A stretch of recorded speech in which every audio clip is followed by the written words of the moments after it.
We are an FSAE team based in Montreal that has been participating in engineering competitions for the past 35 years. We have been one of the few teams from North America to compete overseas in Formula student events in areas such as Germany, Hungary, Austria, Spain, only to name a few.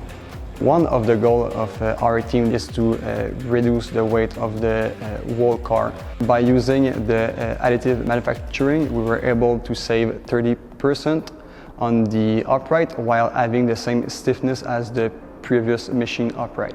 We are aiming for a car that is going to be 400 pounds, so reducing the weight as much as we could while having the same mechanical strengths and performances is one thing that we are really looking for.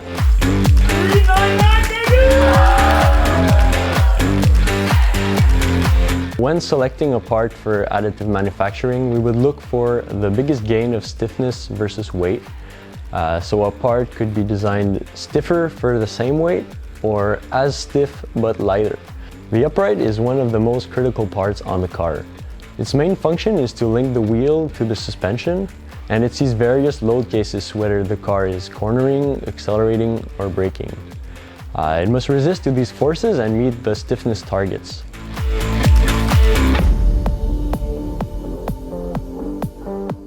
It was a pleasure to be able to work with the Formula ETS team this past season to produce the additively manufactured uprights on our Renishaw 500Q platform. The use of additive manufacturing and generative design helped contribute to a 30% overall mass savings on the car.